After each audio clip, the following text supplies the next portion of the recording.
es momento de hablar de Fórmula 1 porque ya el viernes habíamos amanecido, habíamos dado la noticia de que Carlos Sainz Jr., piloto español de la escudería McLaren, era fichado por Ferrari a partir de la vacante que dejaba el multicampeón Sebastian Vettel, el alemán, después de que las negociaciones por su contrato no hubiesen llegado a buen puerto. Para analizar este movimiento, este enroque tal vez de algunas piezas en los asientos de la Fórmula 1, nos acompaña vía telefónica Javier Rubio, periodista español de Fórmula 1 y motor, y además que trabaja en una gran cantidad de medios de comunicación en ese país europeo, Eurosport, El Confidencial, en Jugadores de la Sexta, etcétera, etcétera. Javier, muy buenos días en Venezuela, buenas tardes en España, bienvenido a nuestro programa y empezar tal vez por la pregunta que muchos se hacen, ¿no? ¿Fue apresurado este movimiento de Ferrari, entendiendo que todavía tenía varios meses para hacer una especie de casting por uno de los asientos más solicitados en toda la parrilla de la Fórmula 1?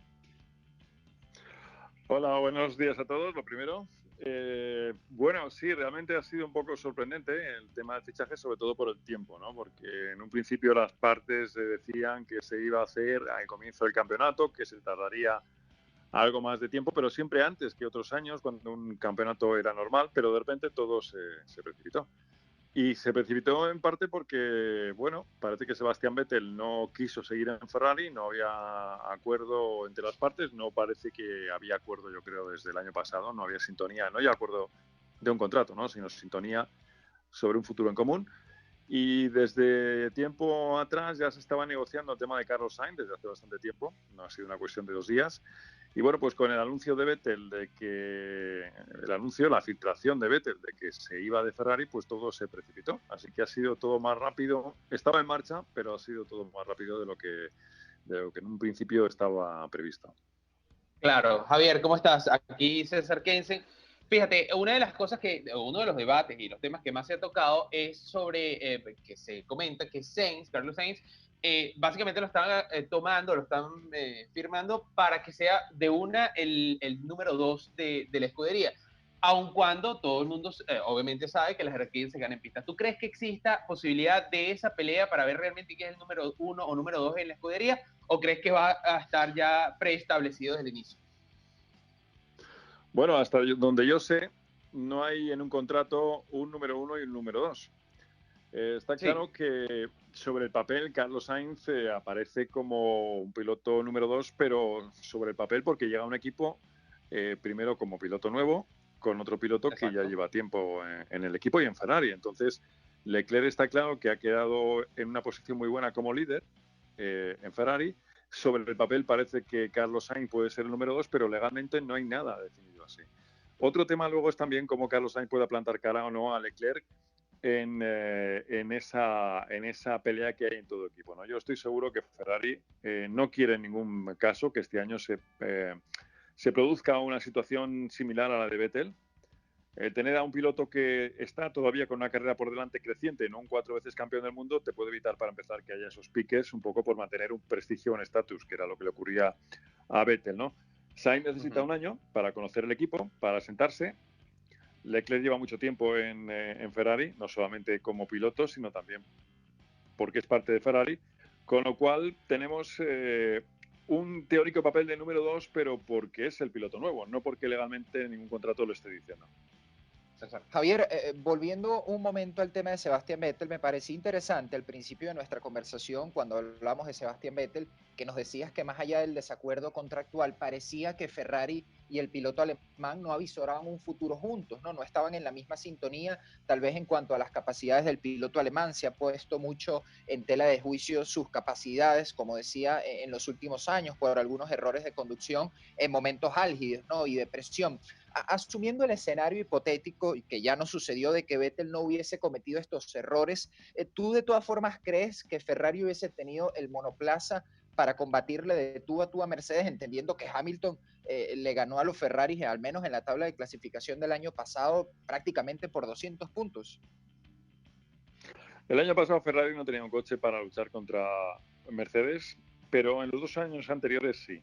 En el 2018 y 2017 Ferrari podía haber luchado por el título y hubo errores muy importantes de Vettel que, por ejemplo, recordemos aquel famoso Gran Premio de Alemania cuando podía ir a encabezar el campeonato y tiró una victoria que ganó Hamilton, y a partir de ahí se escapó la temporada para Ferrari. Ese fue un año para Vettel.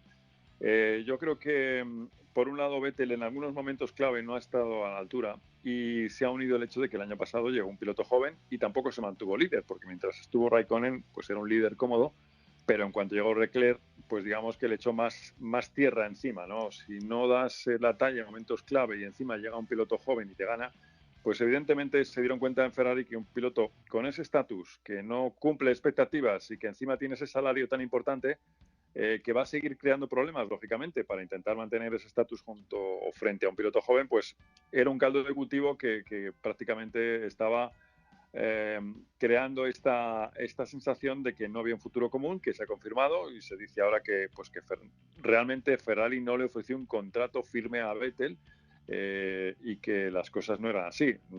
Según mis noticias, Ferrari lo tenía claro y tuvo claro que el piloto número 1 de la lista era Carlos Sainz, y ante esa oferta Carlos Sainz no pudo decir que no, porque comprendió que era, por las razones que Ferrari quisiera, comprendió que era la prioridad o el objetivo número 1 que tenía Ferrari era Carlos Sainz. Claro. Ahora, una pregunta, Javier. En cuanto a Carlos Sainz, bueno, las últimas carreras había tenido un muy buen desempeño, obviamente viendo contra quién está compitiendo, quedó sexto en la tabla. Este cambio a la escudería de Ferrari, que sabemos que, digamos que es religiosos casi en la manera en su proceder, en todo, de cómo construyen sus monoplazas, como también cómo llevan la escudería. ¿Cómo crees que afecte esta presión a Carlos? Dado que tienes pues la escudería que es bastante estricta, tiene ahora esta presión de demostrarle a todos pues, que sí debe ser. ¿Cómo ves esa presión afecte o no a Carlos? Bueno, pues es buena pregunta que prácticamente todos los pilotos que van a Ferrari tienen que afrontar. Ferrari es otro mundo, es otra dimensión, otro planeta, ¿no? Y una de las cosas importantes de Ferrari es cómo eres capaz de manejar esa tensión mediática, esa necesidad de rendir permanentemente, constantemente, que siempre es igual en la Fórmula 1, pero en Ferrari se multiplica, ¿no?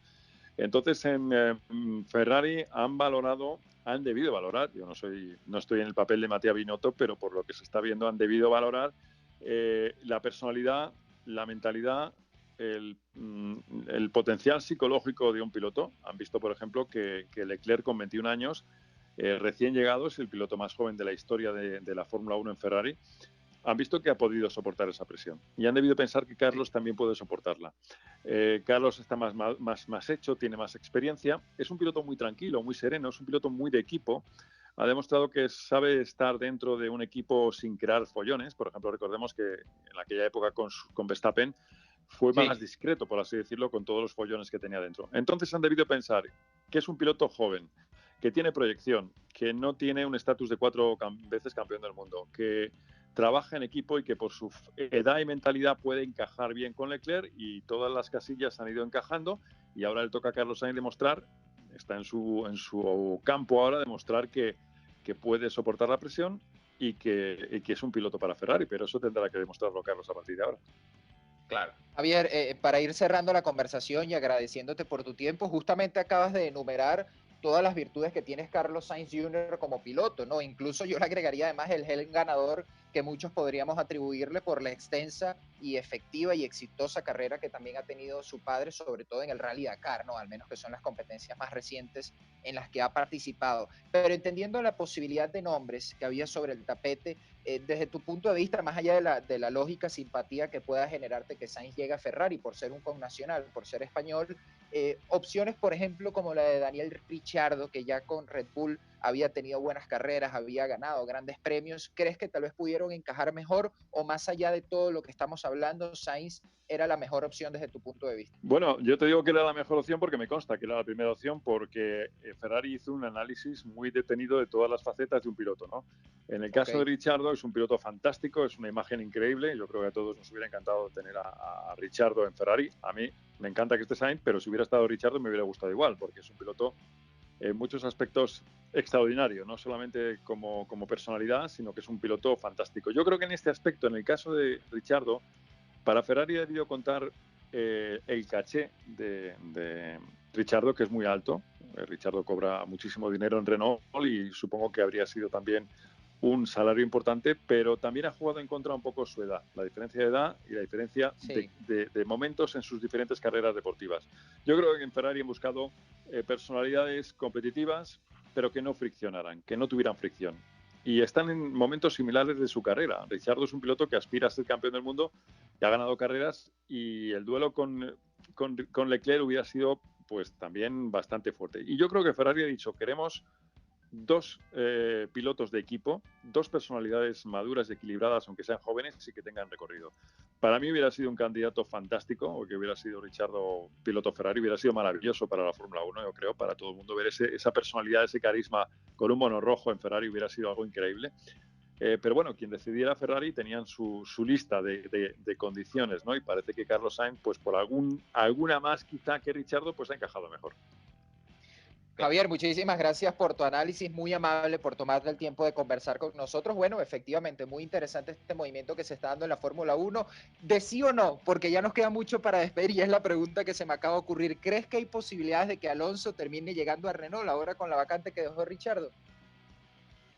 Bueno, es la pregunta del millón que todo el mundo se hace, ¿no? Están hablando, pero otra cosa es que estén hablando para poder llegar a un acuerdo. Para Fernando, las cosas que nos ha ido contando, Renault no encajaría. Eso de que, bueno, pues quiere un coche ganador, quiere estar delante, quería coches nuevos, el nuevo reglamento. Si por otras circunstancias Alonso decide seguir con Renault, será, yo creo, un poco sorpresa para todos, ¿no? Pero si lo hace, nos enteraremos por qué.